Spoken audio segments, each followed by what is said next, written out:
Powered by Riverside FM. Deep in the heart of mysterious forest, lurking in the shadows, are creatures you may have never heard of.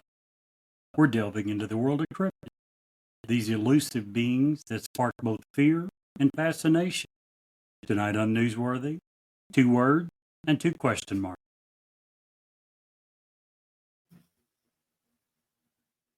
Hi, this is Ed Locke with USA Mortgage. Buying your first home can be overwhelming, but here are 5 tips to make the process go smoother. Number 1, find a lender, me, Ed Locke, that can answer any questions you might have and help you get pre-approved. There are multiple options available based on your situation. Number 2, work with a real estate agent you can trust.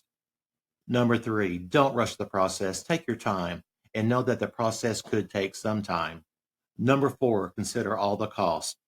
Number 5, get a home inspection and review it with your realtor. Keep these tips in mind, budget for yourself, and you'll be that much closer to making your dream of homeownership a reality. So reach out to me at 502-680-0953. NMLS ID 448908, DAS Acquisition Company, LLC, doing business as USA Mortgage, NMLS ID 227262. This is not a commitment to lend. Additional terms and conditions apply. USA Mortgage is an equal housing opportunity.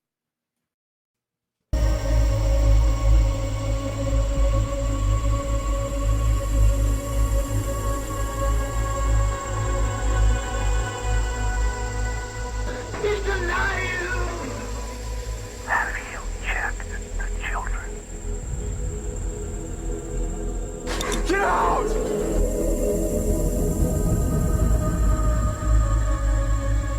You have scoured the podcast world and finally found us, Newsworthy with Steve and Jerry, where we delve into all things mysterious, macabre, or out of this world, and decide if they are truly newsworthy. 2 words and 2 question marks.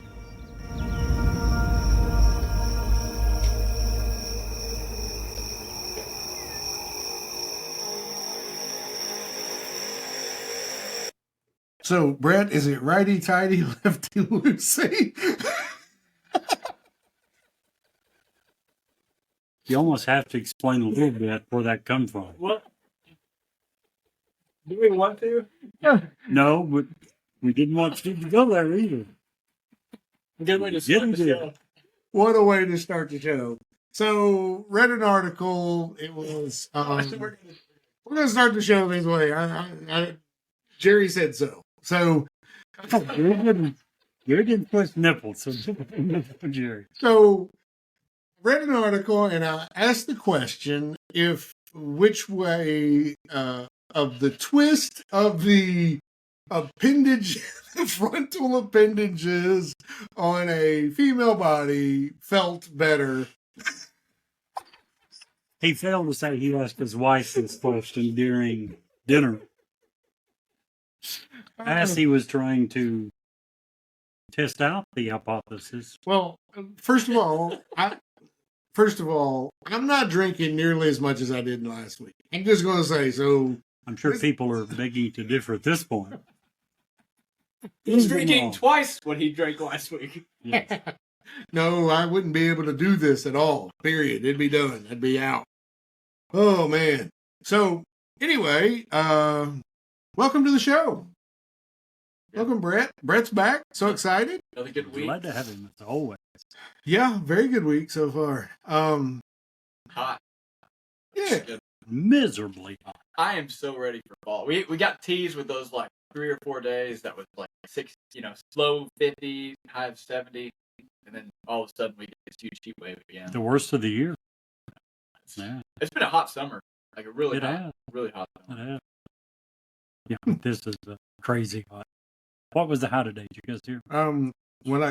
No, but when I got in my car, it was 102. Right, yeah, the heat index was like over 100. So, I just want to say, where you are as a group, if you're listening to the show and want to check us out, we're on YouTube. There's a couple of videos up. There's a lot of videos up, but a couple of new videos that Brett's been doing. So if you check it out. Fantastic job. Oh, yeah. Yeah, the Wright Patterson, it's got some audio issues. We think we might have fixed that the last one, though.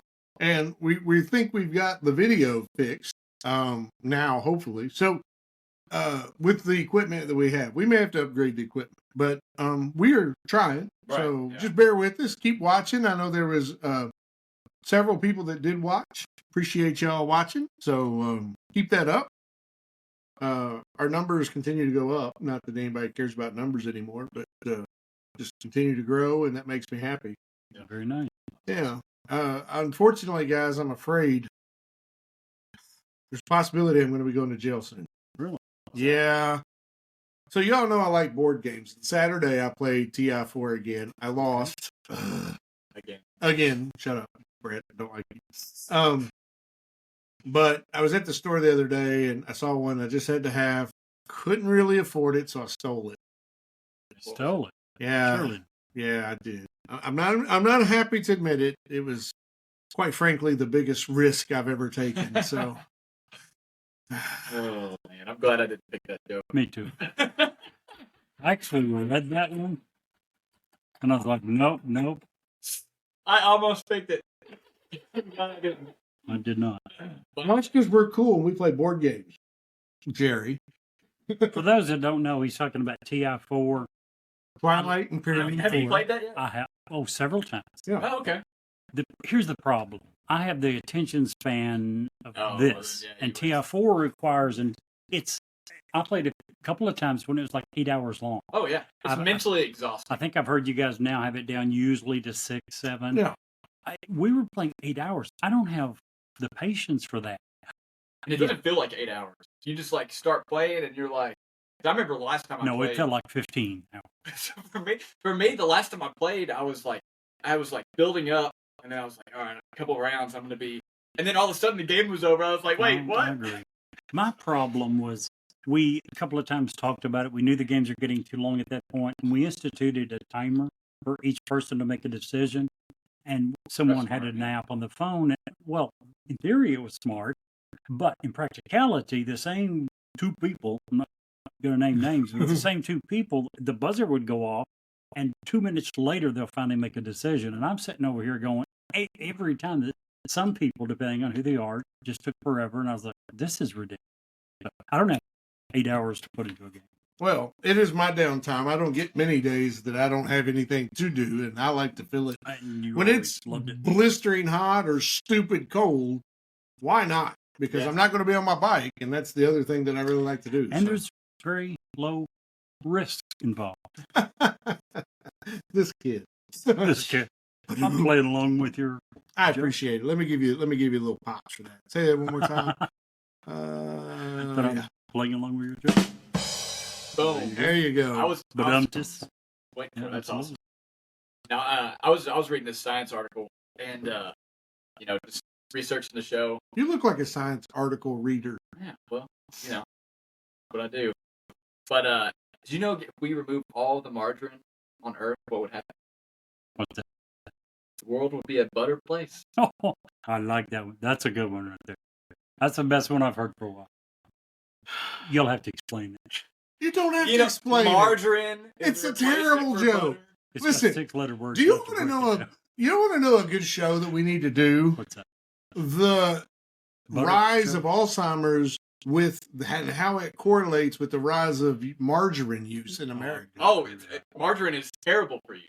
It's one molecule away from plastic. I know. And so I tried to explain this to Truly. It took me literally 6 years of marriage to get her to stop buying the $1 Blue Bonnet butter.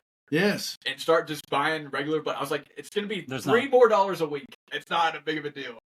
Just go ahead and absolutely. And it tastes better. It's better for you. There's so much, and I really want to do a show on the way that the pharmaceutical companies, I don't know what the word is. I mean, first of all, let me say I'm not anti-medicine. There are medicines that are amazing. There are companies out there that are amazing.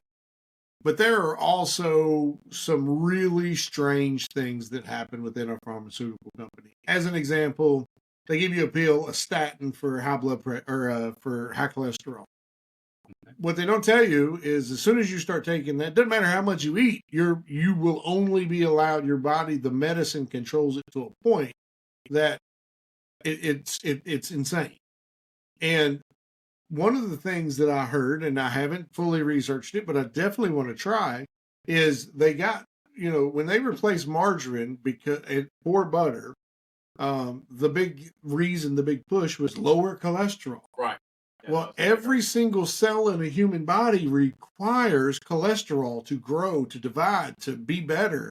And I just really want to get into that. And I'm looking for a specific guest. As soon as I get him, I'm going to get him on here because, I'm not a scientist. I'm not a doctor. So, but the rise in the use of margarine in the 60s and 70s directly correlates with the rise of Alzheimer's and mental disease.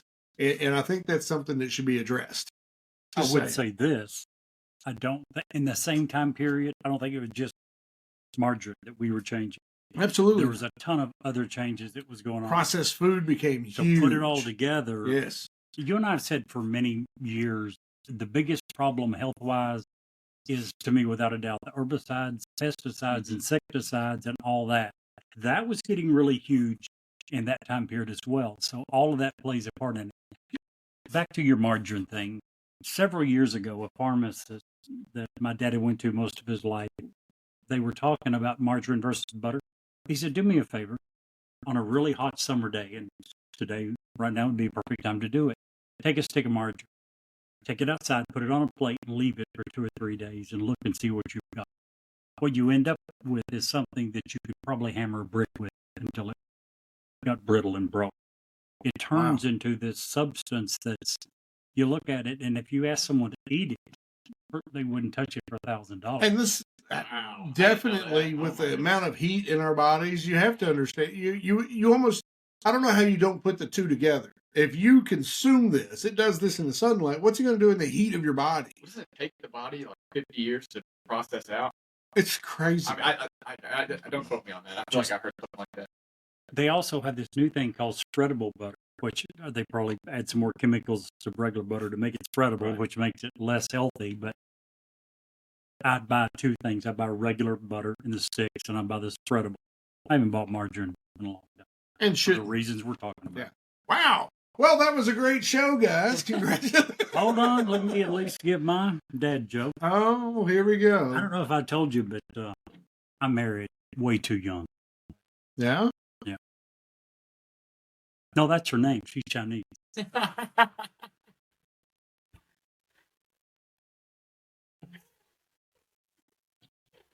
right, that's one of those that's like, odd, but super funny. Joke grenade. Oh, my man. goodness.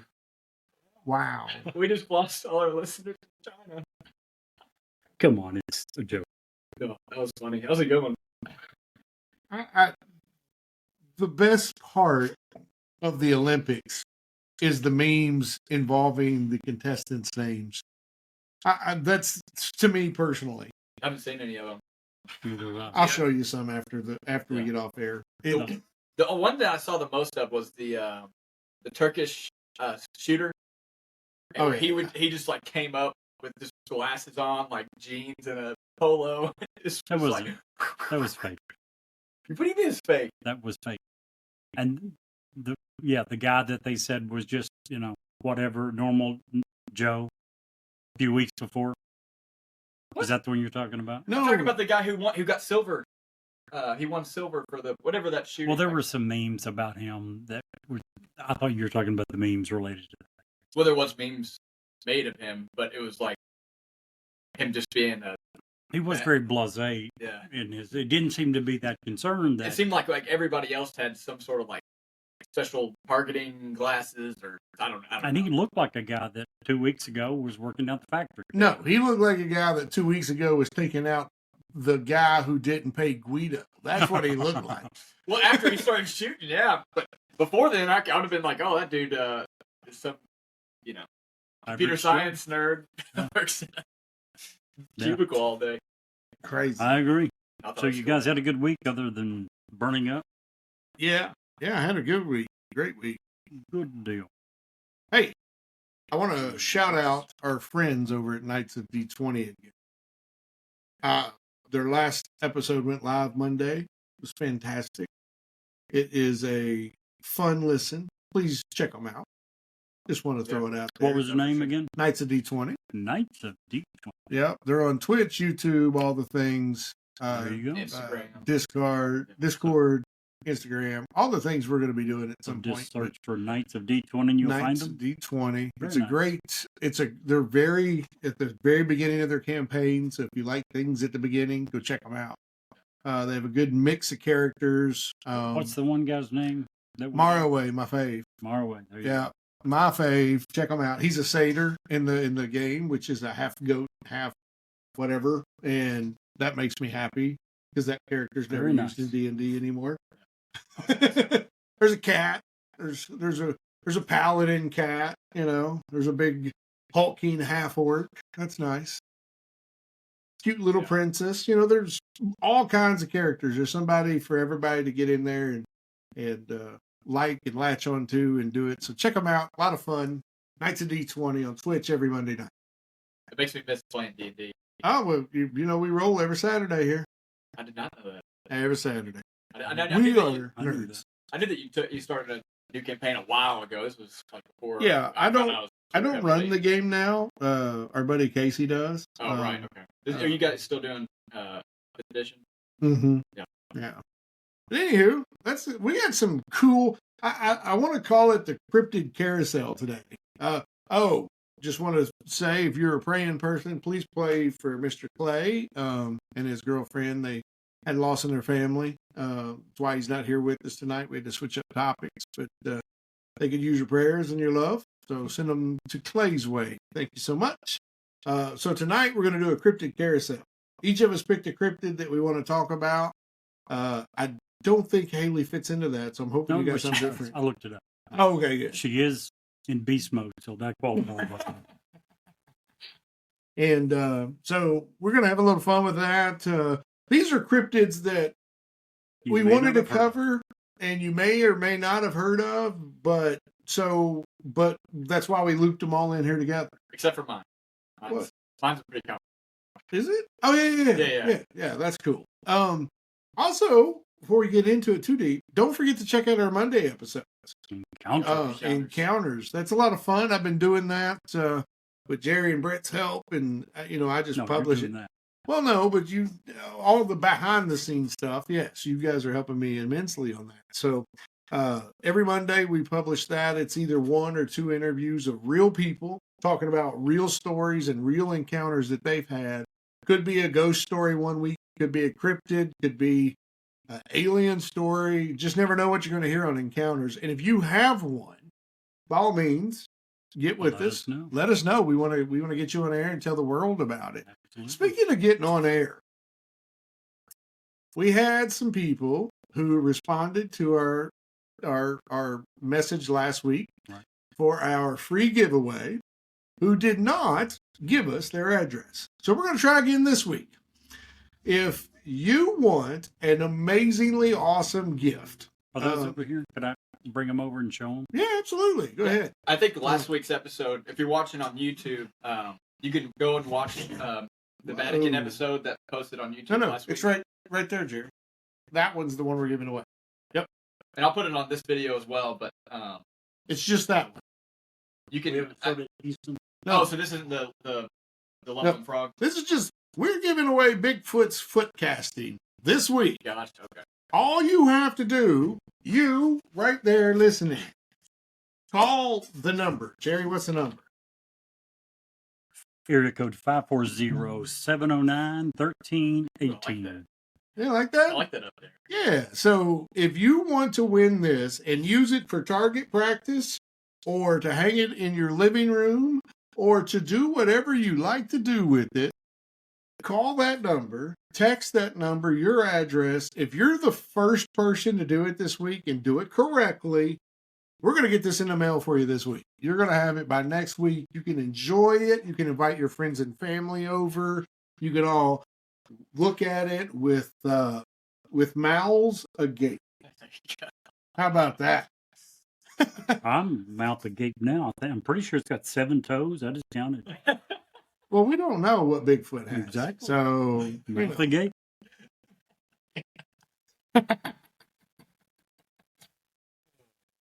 And if not, if no one does it this week, I'm going to Walmart, the local Walmart, and I'm going to put it in some old lady's basket, and it's going to be bad. I'm just saying. So save an old lady a trip to the heart attack specialist. Yep. That's what will happen. That would be something to get on video. Oh my gosh. Well, I don't know what Okay, so I know we gotta get the show started. I'm so sorry. You guys have ever watched any of the videos from Angry Grandma? She cusses a lot, very angry. Yes. Her son does the pranks, and they prank each other all the time. He went into a local store and put a bunch of pictures like this of her in the picture to art aisle, and made sure she came up that aisle in the last video I saw. It was absolutely one of the funniest things I've watched in a long time. Pissed. She was so angry. And we can't even use the language that she was using on our show because we're PG-13 here. So, but anyway. We only get one F word per video. Yeah, well, we try not even do that here. Now, when we go live on Twitch, you never know what you're going to get because you're going to get all the ins and the outs on that show. But anyway, Brett, tell us about your cryptid. Let's get this show started. We're only 21 minutes in. There you go. We were worried about time. I know, right? We are. So, I did something a little different than what we usually do. So, I really hate when people do stuff like this on YouTube and TikTok. I hate reviews of other people's podcasts. I just don't like it. I feel like it's kind of cheap. Unless they're good. Yeah, I don't know. If I want to listen to their podcast, I'll just watch the podcast. I don't really need anybody else's commentary. But Joe Rogan, the biggest podcaster in the world, no doubt, he just had on a guy. His name is Luis Elizondo. Oh, Luis Elizondo. I know him. Yeah, so he was phenomenal. I was watching his episode, and honestly, the whole time I was like, man, I can't wait for Jerry to watch this. Because it was just one of those things where the dude has crazy credibility. I mean, crazy. Crazy good. Yeah. Oh, yeah, crazy good. And I'll get into it. The dude was very, very, very intelligent. He knew what he was talking about, for sure. I mean, you can get that from the podcast. I mean, this dude was very knowledgeable about a lot of different things as far as, just our military's capabilities, as far as aircraft goes, and government policy. I mean, he was very, very knowledgeable about a whole lot of stuff. And they had a lot of really good philosophical questions just on the, should the government tell us that aliens are real? Should they continue to keep it a secret? They had a lot of really good back and forth.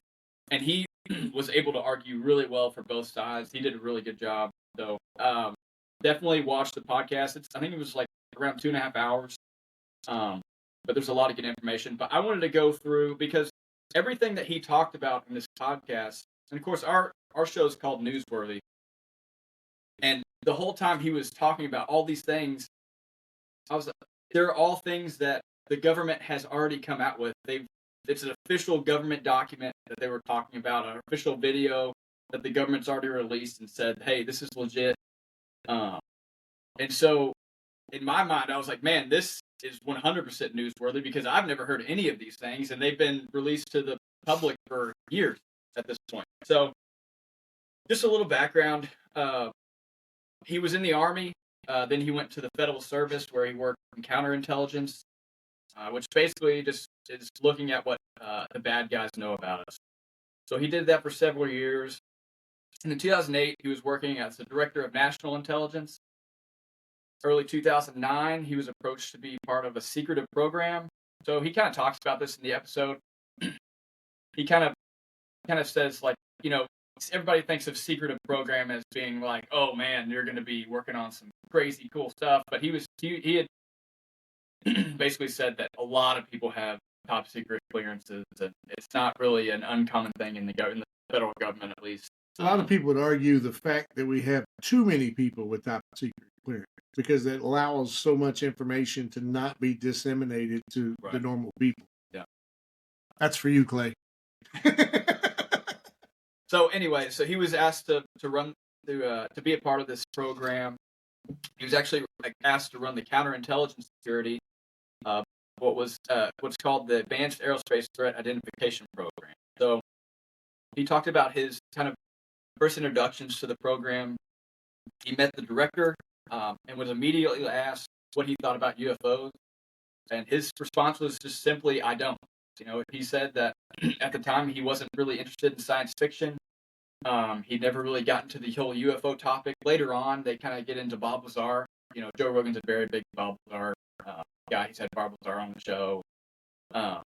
He seemed like, and Luis, he could have been, just kind of blowing smoke, but he seemed to not really know much about Bob Lazar. It seemed like most of what he believed was just stuff that he experienced at his position as director of counterintelligence.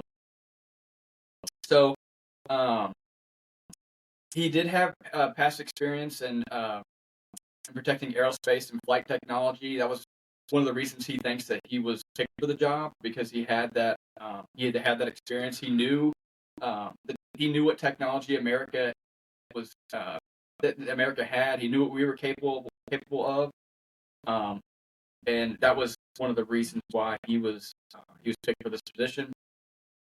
So he said that it wasn't a one video he saw.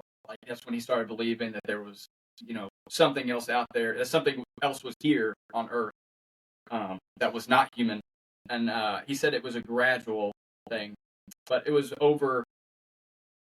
He said tons of video footage, sensor data, radar detection, eyewitnesses, all of this data. And he said a lot of the footage is 4K resolution. A lot of the things that the government has released to us, it's like just like the Tic Tac video. It's like it's very blurry.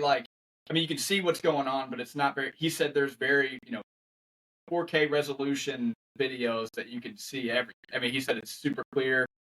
Obviously, he wasn't able to talk about specifics. I kind of go into some of the stories he talks about, but just to know that there's more out there that they haven't showed us. Obviously, I think we all kind of agree with that. We kind of thought that to begin with, but just to hear it from somebody who's actually still contracting for the government, he still does contract work. So him to even just start talking about this just blows my mind, and it makes me think that the government is kind of trying to. He even says it in the podcast. It's the worst kept secret. That aliens exist. So first off, what do you think? Just hearing about his credibility, what do you think about the guy? I've long said that for me to believe anything that we talk about, which is kind of borderline stuff, if it's just, we don't get into the stuff that ABC, CBS, Fox, CNN is carrying. But I record 2 or 3 things. But anytime you have a large number of people saying the same thing over a period of time, or if you have really reputable people, former head of the Pentagon's Advanced Aerospace Threat Identification Program, I do not know how you could get more credible than that. Here's my thought, and I'm going to go a little different event. Probably I'm going to play Jerry tonight, apparently. Oh, no, man. Back in the late 1990s, early 2000s, Rick Doty came out as a whistleblower for a lot of projects. And at one point later in his testimony, it was brought to the attention of everybody that he was actually a intelligence plant to put out fake information to hurt what's the word I'm looking for? The credibility of UFO hunters. Now, Richard Doty then changed his mind again and said, yeah, but here's some stuff that is really happening. So take that with a grain of salt.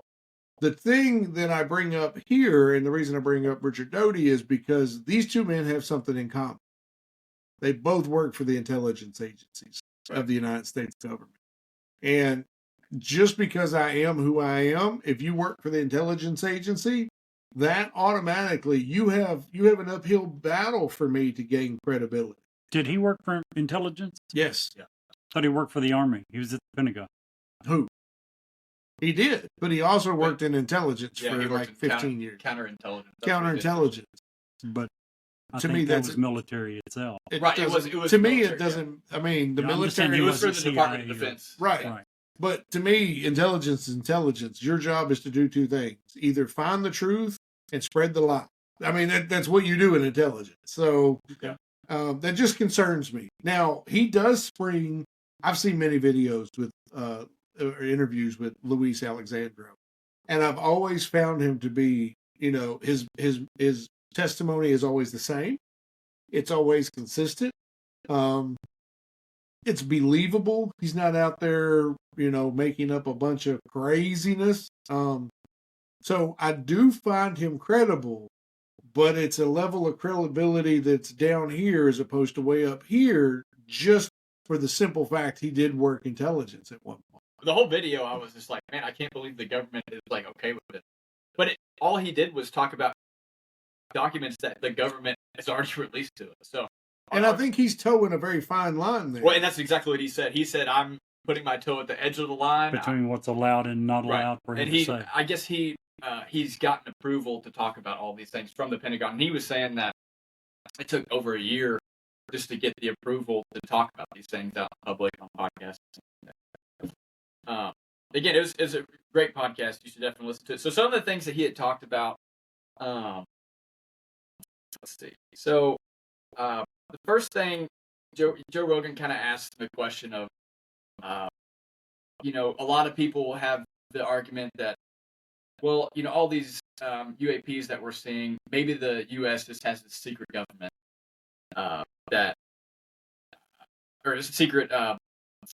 Well, the answer to that is yes. It was a secret project that where we have this capability that it's not known yet. And so Joe was like, well, what's the oldest thing that you saw that was like, man, this is credible? And so he pulls out this document from 1950.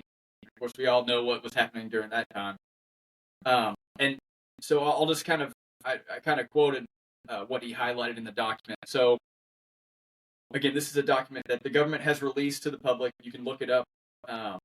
It said, this summary of observations of aerial phenomena has been prepared for the purpose of re-emphasizing and reiterating the fact that the phenomena have continuously occurred in the New Mexico skies during the last 18 months and are continuing to occur. And secondly, these phenomena are occurring in the vicinity of sensitive military and government installations. And then it goes on to say, the observers of those phenomena include scientists, special agents of the Office of Special Investigations, airline pilots, military pilots, Los Alamos security inspectors, military personnel, and many other persons of various occupations whom reliability is not questioned. The subject line of the document was Summary of Observations of Aerial Phenomena in the New Mexico Area, December 1948 to May of 1950, and the document was dated May 25th of 1950. Wow. So, immediately, we've done the Roswell episode. Immediately, I'm like, Project Mogul? Where's Project Mogul in this, It's like, I thought that was the whole thing. It was like, oh, well, this is our other secret, project we got going on here that we were doing in the Cold War.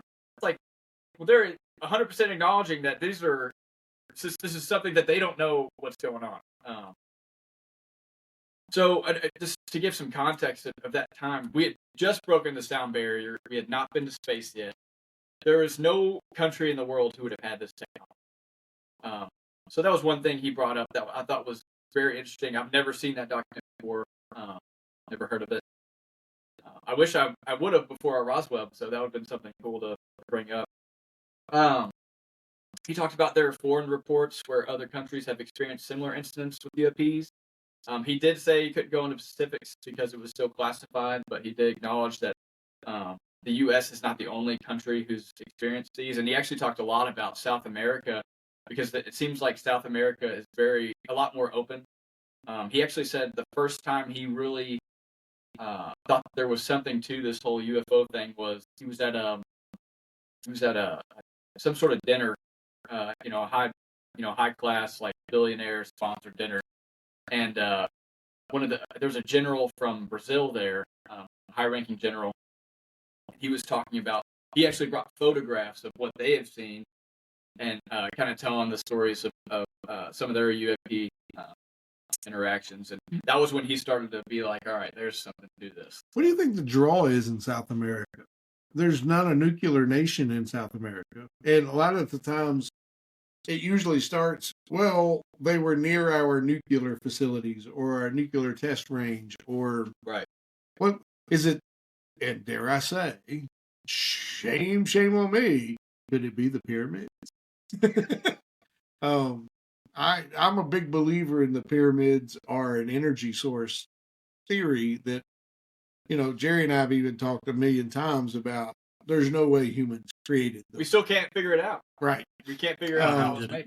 Yeah. So is that what brings them to the Incan and the Mayan pyramids? Is it because otherwise, what's down there? But I think, to me, I would answer that this way. Sorry to steal it from you, Brett.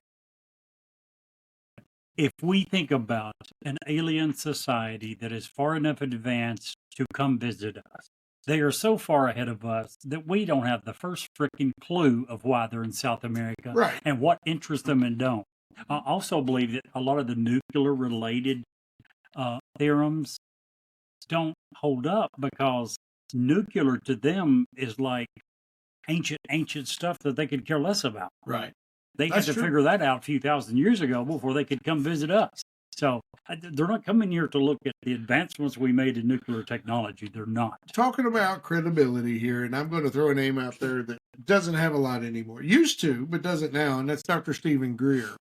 The one thing that Dr. Greer does state when it comes to UFOs and UAPs is that for them to have the technology to be here, regardless of what system they're from, be it the next one over or a million ones away, they are using energy sources that we have can't even fathom, because they have to be not only the speed of sound, the speed of light, they have to be able to do that in a way that doesn't harm the occupants, that allows them in a ship of some sort to get through the radiation. I got to get to that. Yeah, well, go ahead, Brett. Let us not steal your thunder.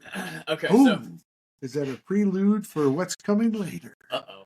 All right, before I get to that, I do want to talk about one more story he had mentioned. Sure. So this was the only one that Joe Rogan kept pushing him, like, hey, can you give us anything of like a modern sighting, that was just unbelievable. And he said, all right, I'll try and skate around this. And so he talked about, there's a high resolution video. It was an object the size of a small city. Holy shit. That goes by underwater. And the speeds they measured were between 450 and 550 knots underwater. That's insane. That goes against anything that humans or any animal on Earth is able to do. Yeah, and the water is it's not like causing waves. It's having no impact on its surroundings, essentially. I think I heard of this. Yeah. Well, yeah. So it seemed like he said it was still classified, but I'm not sure. But anyways, it's a great podcast. He has more stories than that. Those are just some of the ones I wanted to highlight. He did to get on with the technology that we're dealing with here. He did confirm that there's a team of scientists that have been trying to develop a unifying theory that basically explains how all of these aircraft can do what they do. And he said that he kind of made the disclaimer. He's not a physicist. So he's not going to be able to explain everything in great detail. But he did try and put it in normal terms. Basically, what he said was,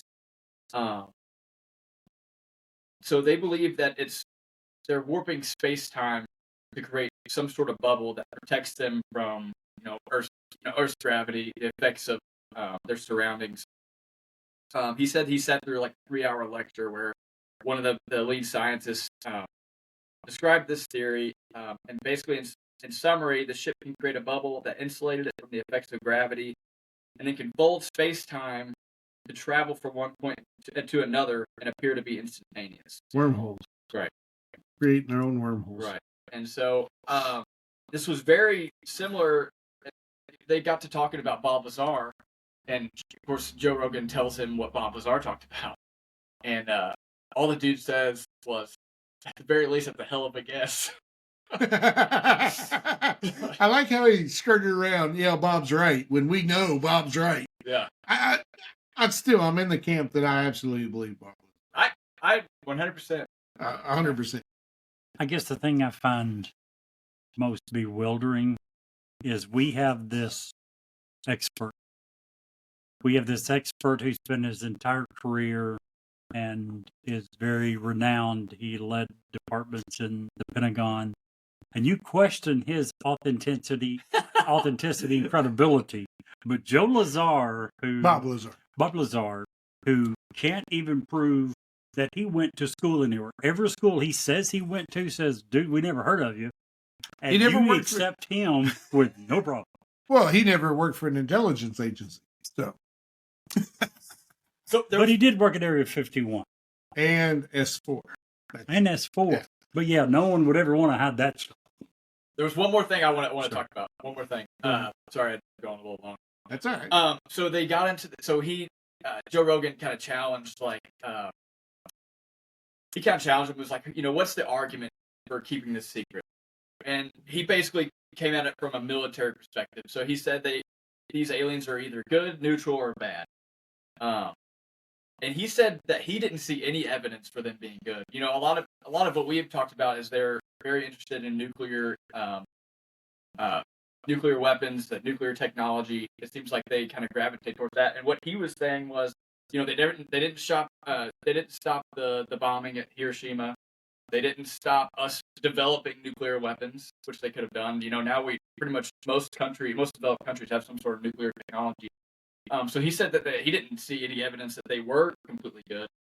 And if they are bad, he said that what they're doing as far as, looking at what our capabilities are, kind of gauging that, he said that's exactly what the U.S. would do as some sort of long-range surveillance. So whatever they're doing it with their best interest, not necessarily ours. Yeah. And that's what he was, that was his, like, he's trying to, argue for the other side is like, hey, we don't know what they're doing. We don't know if they're good, bad, neutral. So we don't know what their intentions are. And Joe Rogan actually asked him, hey, does the U.S. have any alien material? He was like, I can't answer that.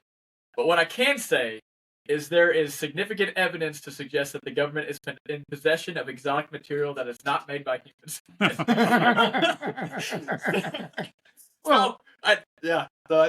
I've long term said that if an alien race has the potential to get all the way here and they want to inspect our world, they're not that we are ants and we will be something to be shoot away so they can have whatever it is. We're not going to teach them gold.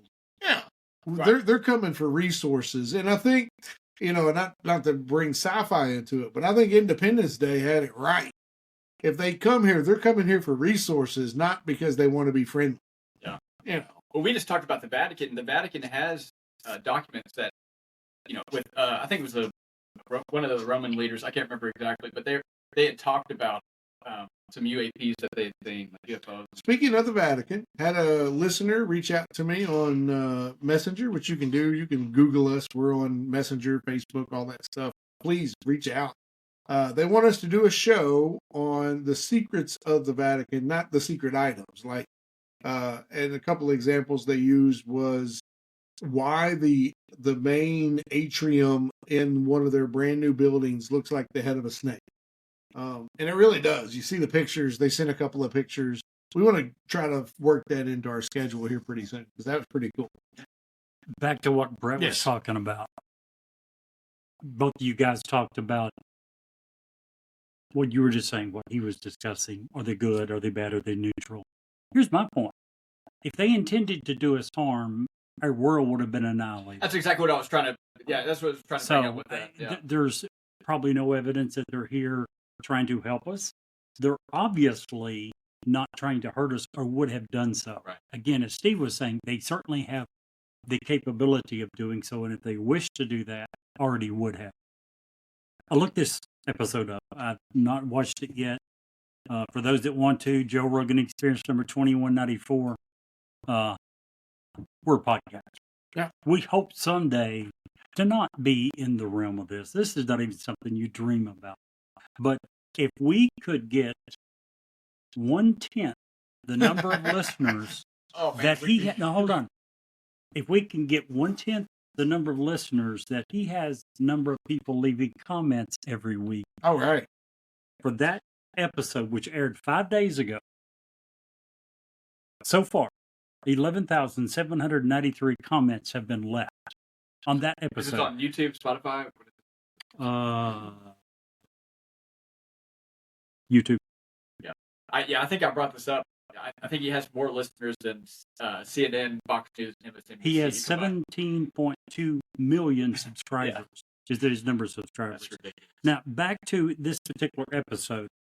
One thing you and I have talked about in particular in the past is sometimes people have reasons for maybe not telling the whole story. This gentleman does have a book, which I highly recommend. This, I haven't listened to this episode. I'm absolutely going to. It's very intriguing. He has a new book called Imminent, Inside the Pentagon's Hunt for UFOs. This is what he got approved from the Pentagon. One of the comments said this: it's worth noting that he didn't come on here trying to promote his book. If I'm not mistaken, he didn't mention it once. Want me to have credibility and believe you? Write a book and then come on Joe Rogan and don't mention your book. The only thing he said was he put together a writing that he had to get cleared by the Pentagon. I didn't even know he wrote a book after watching the episode. So yeah, I mean it's anyway. In my opinion, Steve may not agree, or apparently doesn't, but pretty high credibility. That's so funny. I don't say I don't believe him. I just say that my red flag meter goes up because he is intelligent. That's Has been.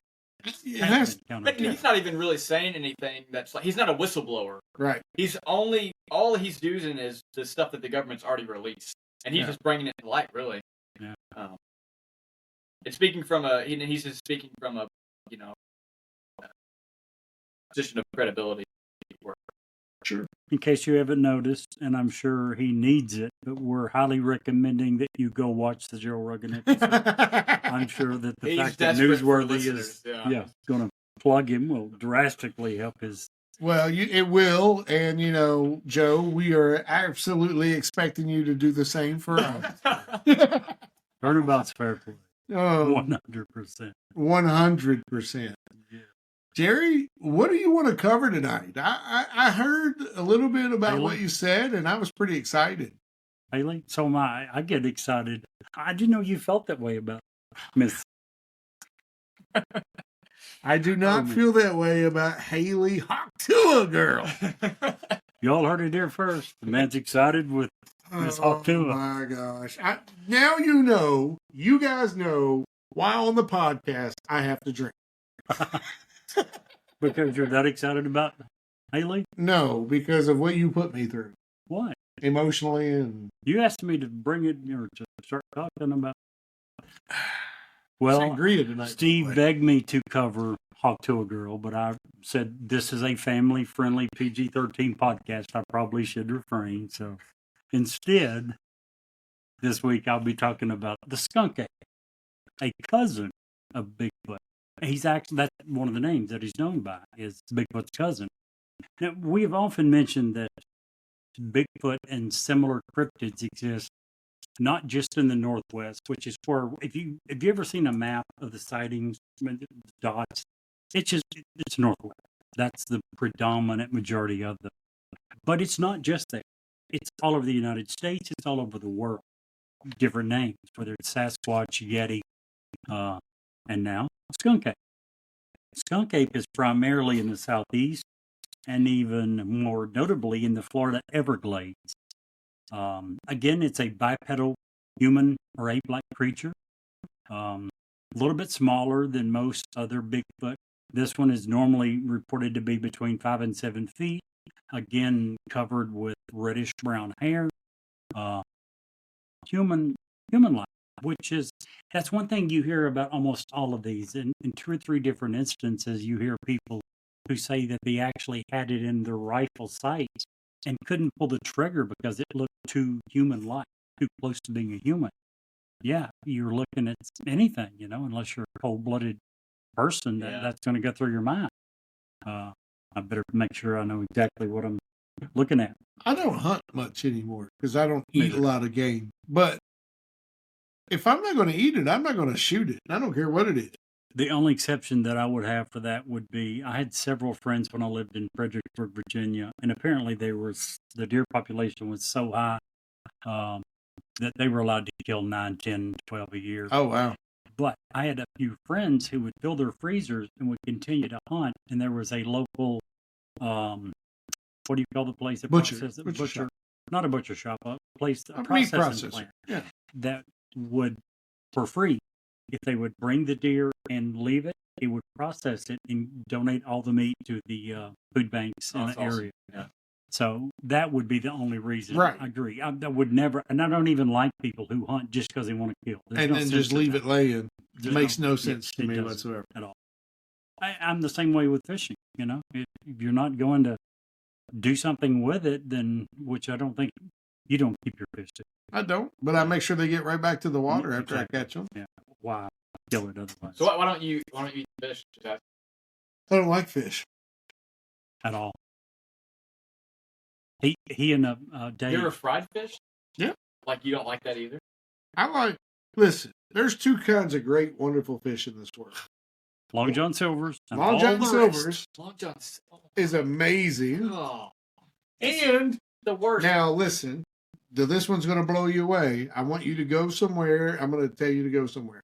I want you to go to this, take your wife, go to this exquisite restaurant, and I want you to order the Filet-O-Fish with fries and a Coke, and spend at least $10 on this meal. So you'll have to get it large size, but that's an amazing fish sandwich. The Filet-O-Fish at this place, and I don't remember the name of it, but it has the big golden things. You know what I'm talking about? Has served billions.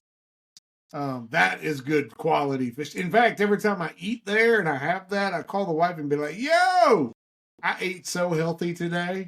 And she's like, that's not healthy. And then hang up on me. But hey.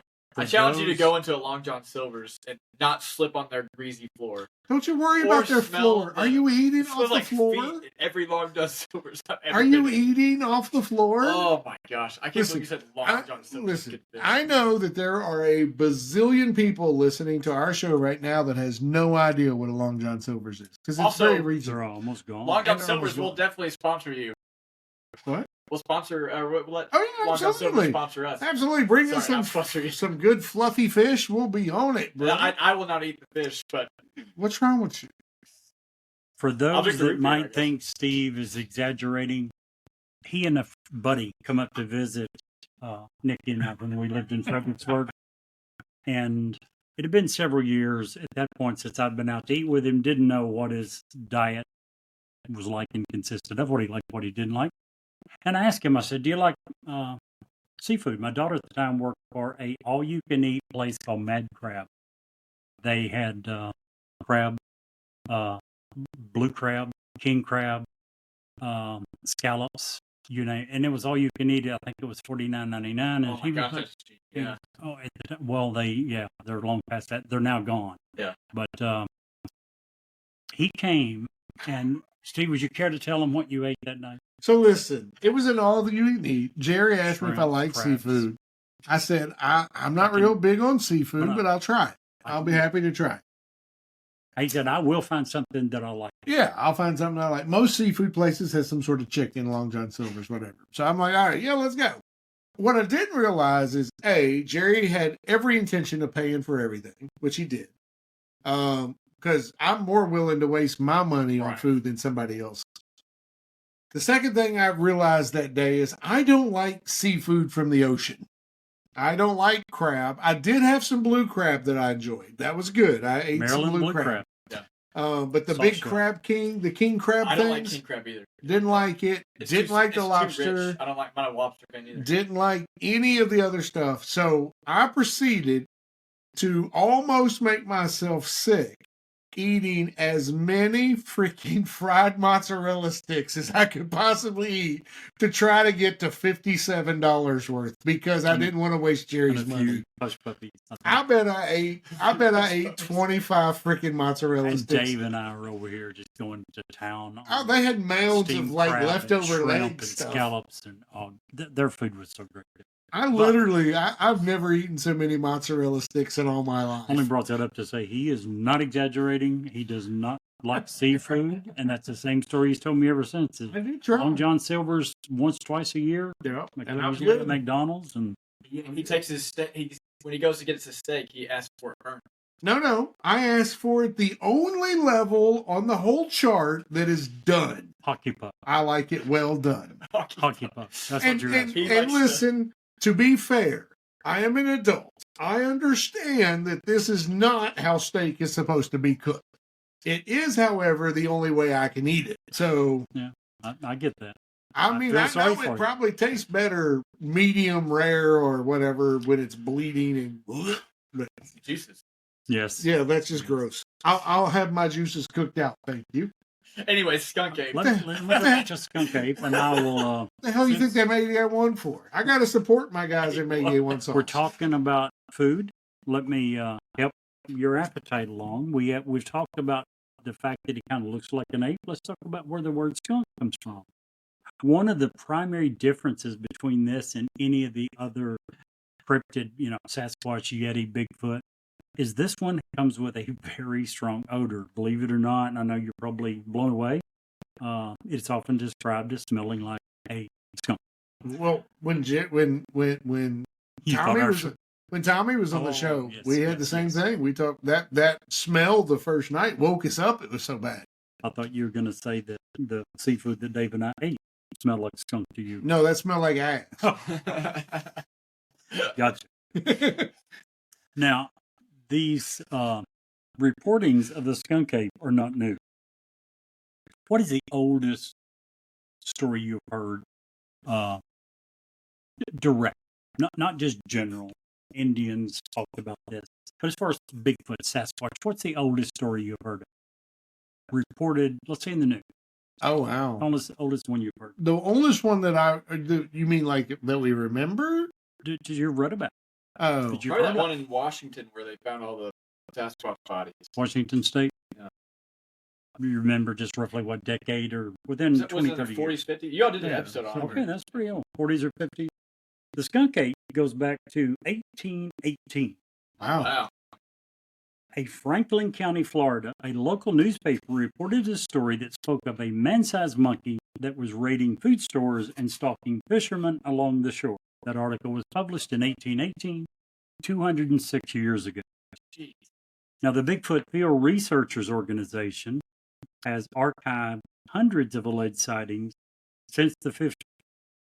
Here's a few of the bigger ones. In the 1929, witnesses reported that an unknown ape-like creature was seen at the newly built Perky Bat Tower. I've never heard of it. Have you guys? When I was reading it, it's like well known. I'd never heard of it. Located in the Florida Keys. This thing come up, looked at it, shook the tower. Bats started flying away. It got scared and ran into the woods. Numerous witnesses reported. It's crazy. In 1942, a man in Suwannee County reported a similar creature that rushed out from the brush line when he's driving down the road in an old pickup truck, jumped on the running board, beat on the side of his truck for half a mile. I'm pretty sure this gentleman had consumed quite a bit intoxicating beverages before this story. Or he had to change his pants when he got home. Oh, yeah, without a doubt. One or the other. Can you imagine? No, It jumps on the side of your truck and is beating for half a mile? no. It's a little country road, so it's No. not an interstate where you're doing Mm-mm. 80. You often say, Jerry, when we're talking about ghost stories, that I'm out. I'm out. I'm hitting the Yeah, gas. what do you do with them? You just like try and run into a tree to knock them off? Like, Something, yeah. Ooh, I'm out. I think the first response would be what Steve said. I would need a new I mean, set half a of mile, pants. that's a long ways to just be, oh man, this thing's on my car. Like, I don't Think of care the- if you're doing 60, which you probably aren't on a little back isolated country Right. road. But that's a mile a minute, so at minimum of 30 seconds. Think about the amount of, okay, we deal with these, we talk about these all the time. Think Right. of the amount of, if you could just calm yourself for just a minute. Sure. Think about the amount of detail that you could present And no one can do that. in half a minute, in half a mile with this guy, which literally right outside your window, But your you're car just window.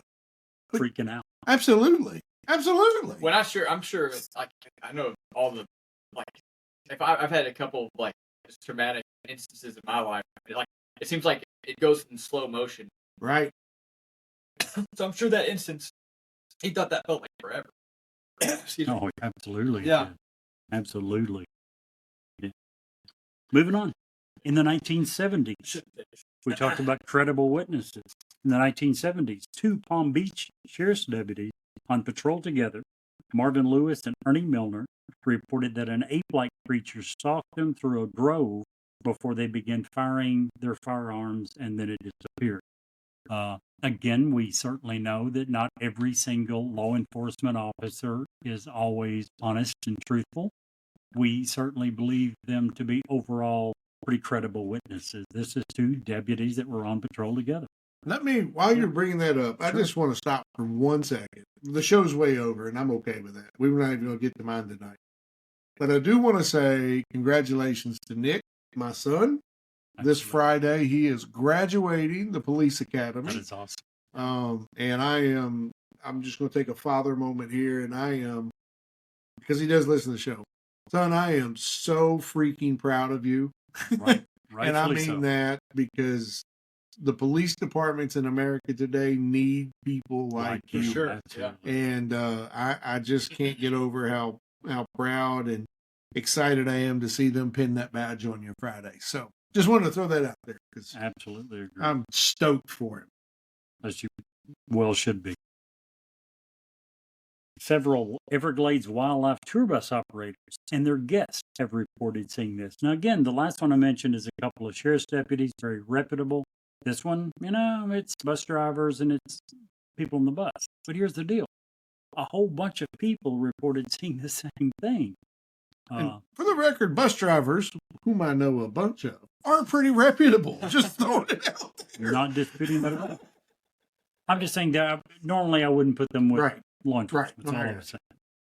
In July of 1997, one such operator, David Shealy, reported wildlife bait stands that he had filled with lima beans had all been raided, and he noticed strange tracks surrounding.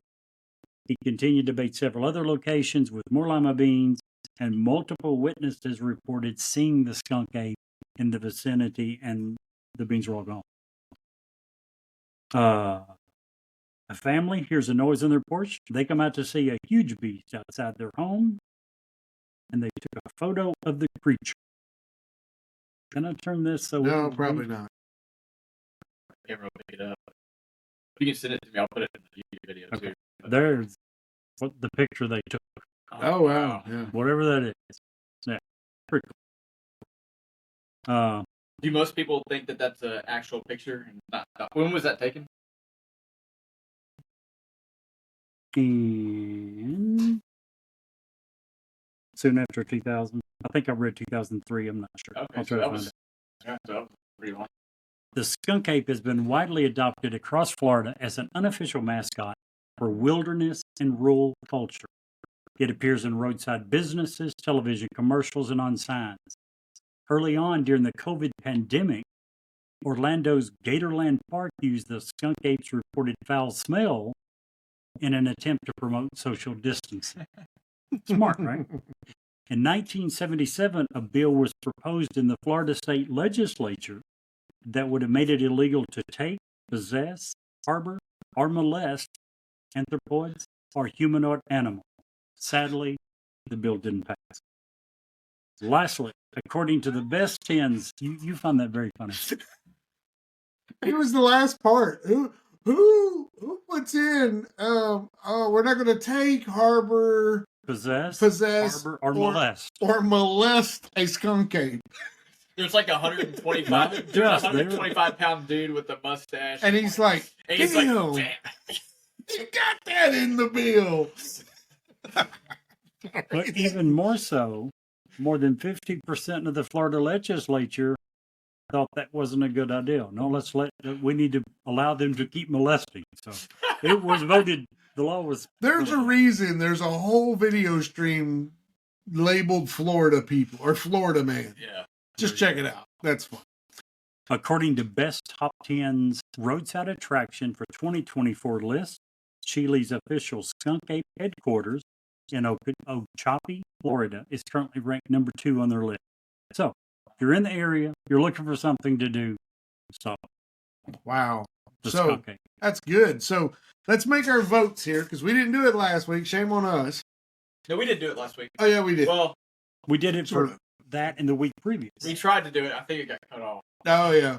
So we apologize for that, too. Yeah, But Riverside had some problems yeah. last week. So, Brett, we talked about Luis Alexandro. So Does I he obviously, need more coverage or less coverage? I'm going to give it a 2 thumbs up on Luis. I think it definitely needs more news 100% coverage. agree. And it's Elizondo. There's no R. Right. Alexandro. Okay, Oh, fair enough. So I agree. Especially since he joined forces with the lead singer and Tom DeLonge. Tom DeLonge is another truth seeker who is a head singer, and I forget the name of the band that he plays for. I'm sure Twitter's going to figure it out for us and let us know. Absolutely. But all he's doing is putting his reputation on the line to get disclosure. Sure. Yeah. So I'm all with you. Even though I throw some red flags and I pump the brakes a little bit because he is intelligence, I still think that he did not push his book. He did not say, this is what the government told me not to say. He is just making the best of what he can, and I appreciate that. So I'm in. Thumbs Totally up. agree. Skunk Ape, Jerry. I think what I covered tonight is probably enough. So no? Does it need more? I mean, it's funny. It's humorous. Does it need more? I can't honestly say that it does. See, I disagree. I'm going to disagree with you as well. I think thought it's a that very was funny, way more humorous interesting story. than Haktua. Yeah. Oh, but there's no doubt that beast certainly needs more coverage. Just saying. This guy, he is obsessed. So I'm a thumbs nothing up like he's on bringing the it up. I'm a Skunk thumbs Ape. up as well. Yeah. For And Haktua, here's so why. 3, No, 4. Skunk Ape. Oh, Skunk Ape to me is one of those things that we covered a couple of weeks ago, or at least talked about covering when humans go feral, when they go out. And who's to say this isn't that? Because this is a much more human-sized version of Bigfoot. This is if I don't know, I just feel like it deserves a lot more coverage. It could just be a really large hippie that likes smoking weed a lot and likes lima beans. And hasn't had a bath long enough to make it smell oh my bad. goodness. I mean, that's possible. When I was reading the ideas behind the smell, I was thinking about something you said recently, and you weren't talking about the skunk ape, you're talking about Bigfoot, and some of its natural tendencies to be able to avoid detection for so many years. This is a pretty freaking good one. Yeah. You know, the odor. Yeah, if you smell a skunk, you're not going to go near it. Anywhere.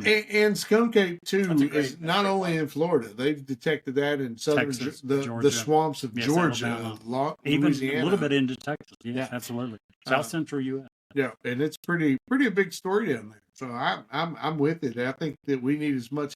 My question is, now Florida, this is a weird thing, and I don't know if the two interact at all, but Florida has this huge problem with invasive snakes. You know, ever since was it Hurricane? Which hurricane was it that released all of those snakes out of that one place? But anyway, these particular snakes are all over the place. I wonder if that's a new food source for the skunk ape. Oh yeah, you talk about like the big boa Yeah. constrictors. Yeah. Yeah. That's So- a big problem. Anywho, We missed the great Florida Bigfoot conference. We could have maybe seen I saw that. skunk. Yeah, I was just looking up to see if they had a convention for skunk ape. well, I am all about doing another conference. I had such a great time up in Logan, We did. Ohio. Absolutely. And I can't wait to do another. We had one that we could have got into in Tennessee, but I'll be in San Juan, Mexico during that time. And that kind of sucks. Not really, but given the choice of the two, but And definitely I know can't we've wait to said do it. those. Sorry, I Go know we've ahead. said it before. We liked Logan, Ohio. We went because Bigfoot Festival, the biggest in the U.S. The thing that made us absolutely love the place was the people. Oh, absolutely. The vendors, whether it's Eastman, every person that we dealt with. Go ahead and give him a shout out, Jerry. Bar. Let the people know who you're talking We about. talked about it before. Yeah. The gentleman that was a next door neighbor to us, he come over and did an encounter with us. It's not been published yet, but it will be. Very He's soon. also, very soon. He's also an incredible artist, and we've got a couple of paintings that he was nice enough to give us that we will be We're giving thinking away. of the best way. If you have an idea how to give those away, let us know, and we'll give you this one for doing it. Easton Hawk Illustration. He's on Etsy. I left the a link to it on last week's episode. Look good. Since I mentioned him, I'll make sure to leave it again on this one. But yeah, an incredible artist. Another reason that we absolutely love the place. The people at the Shamrock Bar and Grill Pub, whatever it's called. Best hamburgers in the world. Yeah, the bar manager.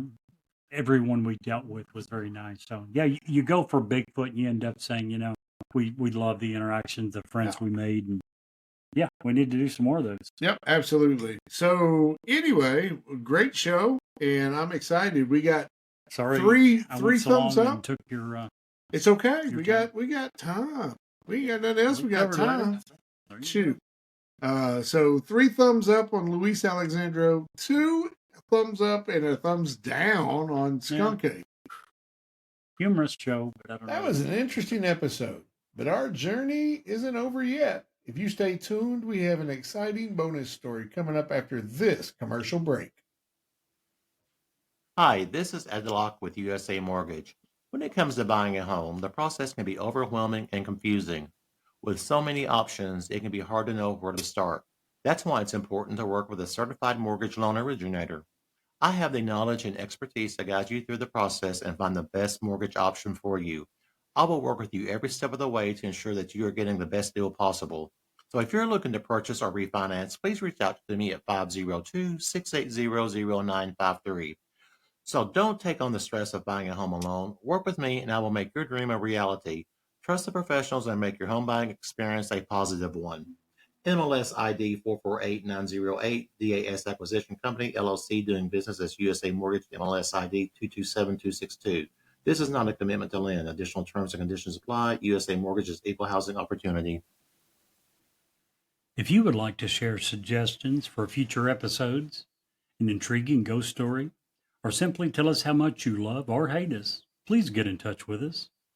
You can reach us via email at newsworthywithstephencherry@gmail.com or send us a text at area code 540-709-1318.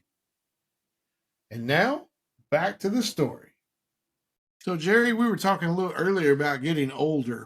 Right. I got a great story for you for the bonus story. Okay. At the age of 67, Emma Rowena Gatewood informed her adult children she was going out for a walk. Little did they know that her walk, and I'm using air quotes, would make history. Gatewood became the first woman at 67 years old to hike the entire 2,168 mile Appalachian Trail solo and in one season, starting from Mount Oglethorpe in Georgia and ending in Mount Hatchedin in Maine. Gatewood, often called Grandma Gatewood, was a farmer's wife in Ohio. She was a mother to 11 children who in turn gave her 24 grandchildren. Her remarkable journey was not only a testament to her physical endurance, but also her indomitable spirit. She survived a marriage marked by severe domestic abuse, escaping her abusive husband after many years. Her trek on the Appalachian Trail was a form of liberation and healing. Gatewood's first through hike in 1955 was done with minimal gear. She wore Keds sneakers, carried a homemade denim bag, and relied on her knowledge of foraging and the kindness of strangers along the way. She completed the trail again in 1960 and a sectioned hike in 1963, becoming an enduring symbol of perseverance and adventure. Her journey brought significant attention to the Appalachian Trail and inspired future generations of hikers. Emma Gatewood's legacy lives on, not only in the hiking community, but as a powerful story of resilience and enduring.